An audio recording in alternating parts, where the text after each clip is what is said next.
Have you ever wondered about FanDuels or DraftKings?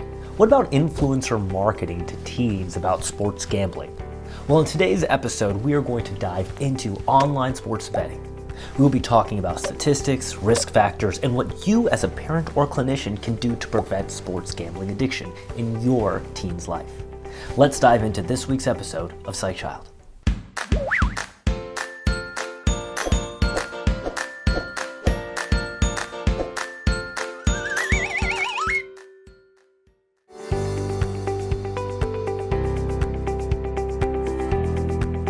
So we have Anna Ontengo here, our rising or fourth year medical student coming from UIC, who's going to talk to us a little bit about sports betting. Don't know much about it. Take it away. What's the history of sports betting in the US? Because we're video gamers, we're social media experts. We know nothing about sports betting. Yes, so back in 2018, the Supreme Court allowed for states to legalize sports betting on an individual basis. Since then, most states have legalized it. 40 states allow for sports betting in person, and 34 states allow for it to be done online. And it's a booming market. Just last year, Americans bet around $149 billion on sports bets. Wow.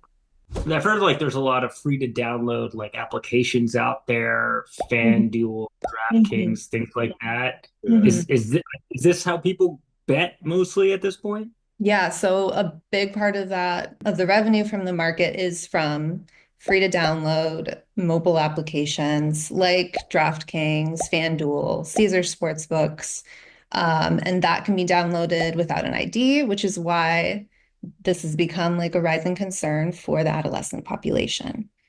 Right. So I'm a parent of a 15-year-old boy, and how do the apps know that he's not 21, and how do they know that he's not in one of the states where it's legal? How is that stuff checked? What's preventing him from betting online? So pretty much many of the American apps, they have you put in a social security number or ID and a credit card. That's pretty much all it is that's keeping him from betting. There are also, offshore apps that allow for anyone that have less restrictions compared to American apps. Yeah. Anyone with a credit card, basically. Anyone with a credit card. Yeah, go on. I'll listen to your. Oh, and then you were asking about if the state is legal or not. Yeah, they can only be downloaded really in states that have passed it, that allow for it. But there are always ways to get around that. Yeah. And we're not going to talk about those ways because we are not going to necessarily want to promote ways to get around the legal aspects of gambling. But I will say that the marketing towards this is pretty wild. I've seen Jamie Foxx talk about sports gambling on every Dak, time I feel like. or sports like MGM betting or something like that. But what's the market for college students or young kids? Give us an idea of that. Yeah, so influencers are playing a big part in the normalization of sports betting among young people. Many streamers on Twitch or Kick or YouTube, like Adden Ross, XQC, who have millions of followers, many of whom are underage, constantly promote sports betting on their streams. Okay. I'm still trying to think from the perspective of a parent here. Do we know how it shows up on the credit card? It just pretty much says that they've spent money at this website. Okay. Interesting. Do we know any statistics about what we think of the demographics of usage in the under 18 population? Has anyone tried to assess that? Is there any way of tracking that in self-reported questionnaires or anything? So the data on prevalence is limited. But before sports betting was legalized, there was a survey done by the National Council on Problem Gambling that was looking into prevalence in adolescents. And that found that about 13% of teenagers had engaged in sports betting, and that the next year in 2018, 60 to 80% of high schoolers had gambled for money at some point. On a problem. And this was before legalization. So before legalization. Wow. Yeah. That's a wild statistic, to say the least. 60 to 80%, right? That's like I mean, 60, 80% of teens have smoked or vaped or something like that. Like gambling is much more prevalent than I thought as a child and adolescent psychiatrist in teenagers. Do we see, I guess, like similarly, like, is there like gambling addiction disorders? Like, what is that in these teens? What does that look like?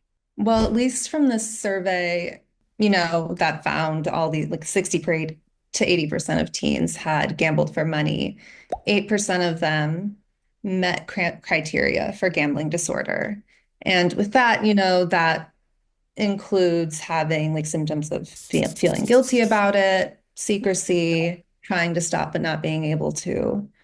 yeah. I mean, and I wonder how many of them are, first of all, those are only self-reported people who are admitting it. So you assume the number is higher. And then also, I wonder how many of them are even the parents even know about it at all. And then once the parents know about it, there's an element of shame, embarrassment, stigma around that in terms of getting it treated as that. And then, and then from our perspective, Asha's as physicians, maybe I can put you on the spot here. Let's say you see a new patient, let's just say Mm. 17-year-old dude, parents come in, and the chief complaint is, he can't stop spending his money and their money on online sports betting. Where do you go? What questions are you asking as a clinician? And what types of treatments and thoughts are you looking for? Just what are some initial thoughts right off the top of the Yeah, bat? right off the top of the bat, I'd be like, listen, you got to teach me what is sports betting, right? How does it work in your world? What are the apps you use? Let's open up your phone. Let's look at those apps together, because I don't understand what you see when you see this, and I understand the neurocircuitry of it, but I don't understand like how it works. So Mhm. I'd be really curious and have them teach me, much like when I have my kids who like vape, for example. I'm like, let's go online and look at like what you vape, like Geek Bars or North or whatever, right? Like all these types of products, just so I can understand how much nicotine is in each puff, for example, and then make the equivalent to what that looks like in a cigarette pack. It'd be the same thing with gambling. And then after I would like learn a lot more about it, I would then kind of say, like, how has this gotten in the way? All right. Like, why do your parents think it's a bad thing? Right? Why do you Yeah. think it's a good thing? And doing a lot of motivational interviewing of how it's getting in their way day to day. And then co-occurring conditions, right? Like ADHD, depression, all of that type of stuff to see if I can curb some of that. Would that reduce the gambling use? Okay, so we've had that conversation with this is in this example, the parents already knew about it, right? And we'll get to the other Yeah. type of example next. But let's say you have that conversation, and then you get to the part of your interview where the parents step out. Let's say you got like 5-10 minutes again with just him. What do you? Anything else you're going to say to him without them there about this? Is that what you're going to ask about other substances? Are you going to circle back and say, is there anything else I need to know? 100%. I would definitely, when they step out, would sit with the kid and say, like, at-risk behaviors, Yeah. is gambling can be associated with a lot of things. You're the expert, not me. What type of environment are you gambling in? Is there anything that else is going on, right? Right. Smoking, drinking, drugs, anything like that. Have you Right. gotten to a situation where you owed your bookie money or something like that and you didn't, and you got in trouble, right? I think Anna had mentioned there are different ways kids get involved, and bookies are a way that people get involved, right? Or for the audience watching, a bookie is somebody who places bets on the person's behalf and earn a little bit of commission or fee for it, right? So those are the types of risk factors that I'd be looking for that the kid might hide from the parent. And if it's really high risk, I mean, I would really strongly involve the parent at that point afterwards. Okay. What are you doing? Therapy treatment recommendations wise, specifically for this?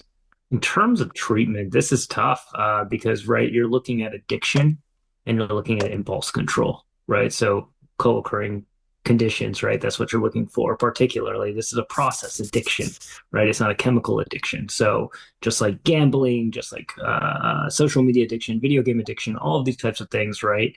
These things can destroy the brain over time, but there are interventions, right? So for substance use in general, right, you're going to do medication assisted therapy. There are no medication assisted therapies for processes addictions except for small studies like naltrexone for gambling or something like that. But many of these patients have impulse control issues. So if we are talking medications, and I'll be assessing for ADHD, and if it's there, maybe assisting with a stimulant or a non-stimulant, right, to help curb maybe that response, right? Decreasing cravings with naltrexone, right? Those are all the medications that I could be considering. And then process these addictions, right? There's a lot of addiction therapy in terms of CBT or motivational interviewing. There are rehab centers and centers for gambling as well. Though I don't know of any teen gambling rehab centers, if that makes sense either. Should be, but okay. What else Potential surprised market. you when you were reading and writing this stuff, Anna? What did you learn? What was unexpected when you did this work? Well, one thing that stuck out to me with, sports betting was that it kind of creates this illusion of control that's different than what you'll see in like gambling, where that's by random chance, like by pressing a button. It's all based on sports, so you feel like there's some level of skill to it. If you know the teams, their stats, the odds, that can give you this edge. And it makes it feel maybe more like a skill Right. than its chance. And that can also create this like distorted model of success where risk taking can be seen as like financially smart or something that's successful instead of, something that would be better. I want to highlight, right? People do make a comparison. Oh, fantasy sports, gambling, like kids, like, yeah, we want to keep them all away from it. And that's incredibly important. But there are so many different dimensions to process these addictions that I think get kind of forgotten about. And Hmm. when I say process these addictions, I mean things that you don't consume chemically, like alcohol or nicotine. If something is everywhere, very accessible, if something is aggressive, meaning the moment you see it, lights up in your brain very quickly, that whole circuitry. Hmm. If it is acceptable, meaning culture says it's fine, it's good, right? If it can be anonymous too, right? These are four A's you're kind of thinking about. Then if you give that to a kid or a teen really early, their brain is going to be hijacked in a heartbeat because it's both culturally accessible, it hits your brain really quickly, it's easy to access, and you won't get in trouble because you're anonymous. Hmm. So all of those types of things can lead to a pretty quickly dangerous pathway for a brain that's developing, that doesn't know right from left, that's still trying to make an understanding of what's morally correct and what's not correct. And Hmm. so that's why I'm always like, while the questions are complex and while these decisions about what legal age and all that type of things, it's how aggressively this gets to a kid's brain and takes over is something that I think in today's society we don't talk about enough. And I think it looks like, oh, like kids will always get around it and things like that. Well, no, not necessarily. It's how direct it can be. And when I look at these like, DraftKings and fantasy sports and stuff like that, like if it's bright and shiny, really shiny, right? Kids aren't going to care. They're going to want to be a part of that. And And that's our social, response. if there's And social so equity to it and trying to, fit in and stuff like that. I have ADHD. I'm very rewards motivated. I'm very, dopamine dysregulation my whole life.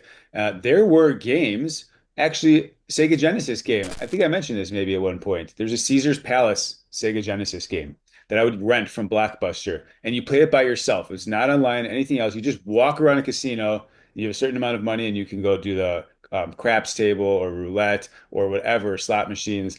And there was no actual goal in the game other than just gambling. And I would just, and you could go back to the ATM and take out money if you lost it. Like it was just teaching kids, it was just it was just gambling. It was a casino. But even other games like that, it's so insidious. I remember Sonic the Hedgehog was the first, one of the first huge Sega games. And there was one level in Sonic 1 called Casino Night Zone, and you could actually roll up in a ball and go into one of three things and basically play a slot machine, and you could try and win rings. And it was just buried within the game.